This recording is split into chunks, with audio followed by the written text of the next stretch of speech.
This is the 2025 Quarter 1 report for the Mitchell Chamber, CVB, Development, and Dakota Heartland. Starting off with the Mitchell Chamber of Commerce, we welcomed 9 new members this quarter and held 2 ribbon cuttings, one at Design Art Group and one at Elite Lawn Solutions. The Ag Business Committee held a commodity seminar and an Ag in the Classroom event for area 4th graders.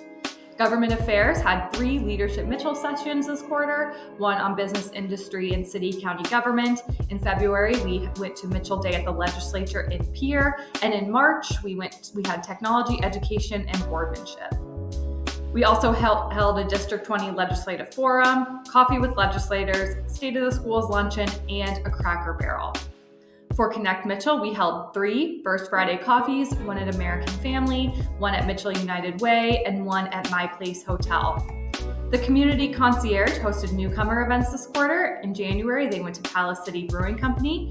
In February, the Community Concierge presented at the South Dakota Governor of Economic Development Conference, where she talked about her program in hopes that other communities around the state would copy that.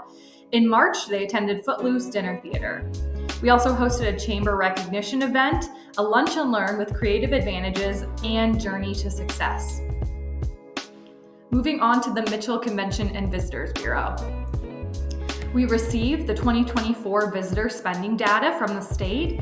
So in 2024, the CVB received $250,000 in subsidy funding. And that year, visitor spending generated $9.1 million in state and local taxes, delivering a $36 return for every city dollar invested. Even with a conservative estimate, halving the figure, the return is still $18 per dollar. Southeast South Dakota led the state in visitor spending, accounting for 40.2% of all tourism dollars. Davidson County alone saw $118.4 million in visitor spending, which is a 3.3% increase from 2023. Our staff also attended Pheasant Fest in Kansas City on March 7th through 9th, where we engaged with potential visitors and pheasant hunters to promote Mitchell as a top hunting destination. And then on January 31st to February 4th, our staff attended the ABBA Bus Conference, where they met with bus tour operators to promote Mitchell as a must-stop destination. They showcased customized tour packages, including food options, dinner theater experiences, and historical adventures designed to encourage groups to extend their stay. And moving on to the Mitchell Area Development Corporation. The MADC hosted a Workforce Retention Summit in partnership with Dakota Wesleyan University, Northwestern Energy, the Department of Labor, and South Dakota Manufacturing and Technology. This was focused on lean training to make the workplace more efficient. The MADC also launched the Young Professionals Group with the goal of connecting young business professionals in town. We have so far held 3 trivia events on the second Tuesday of each month. In January, we did 90s pop culture. In February, we did movies. And in March, we did TV shows. The MADC, in partnership with the Department of Labor, hosted 3 workforce events. In January, a walk-in hiring event. In February, a drive-through hiring event. And in March, a statewide virtual hiring event. The first Governor House has been placed in the South Lake Housing Development, offering affordable and quality options for eligible residents. The MADC also secured a $1 million USDA loan for the development of the upcoming industrial park. We also started our Welcome to Your Palace program, where we welcomed 7 newcomers to Mitchell with a $100 gift card and a welcome bag.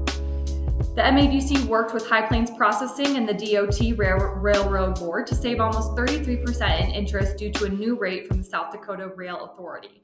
They will go from 2.95% down to 2% on $12.6 million. The MADC also held a strategic planning meeting where the goals came to support business expansion, generate revenue, and expand public perception. The MADC, Chamber, CVB, and Mitchell Main Street Beyond hosted our annual recognition event in January. We awarded the Main Street Champion to the Diamond Store, Community Volunteer to the People of Life Quest, Tourism Excellence to the Palace City Pre-Sturgis Party, Family Business of the Year to Boyd Financial, Chamber Volunteer of the Year to Tammy Hagman, and the Harold Hagen Award to Lori Cooper. We are also proud to announce that Mitchell won the 2025 Community of the Year Award at the South Dakota Governor's Conference on Economic Development. This quarter, we also hosted Governor Larry Roden in Mitchell, where we toured Trail King, Boyd's Gunstock, High Plains Processing, and upcoming housing developments. He also spoke and ate lunch with both the MADC and Chamber board members. And now, Dakota Heartland Development Association. In Parkston, Kaler Agri-Services announced plans to build a value-added ag processing facility on the south side of Parkston. Utilizing Kaler's announcement, Parkston Area Development Corp plans to build a 40-acre business park to accommodate the future growth of this and other businesses. The PADC is investing $4+ million in total project costs using various funding sources for future business development. For housing, Dakota Heartland attended a Dakota Resources training event with board members from TRIP in Mitchell focused on ideas to help small communities renovate existing houses. Dakota Heartland also coordinated and implemented the 15th annual Corsica Armor Day at the Legislature with community representatives serving Dakota Tom sandwiches and conversations regarding hot topics like child care funding.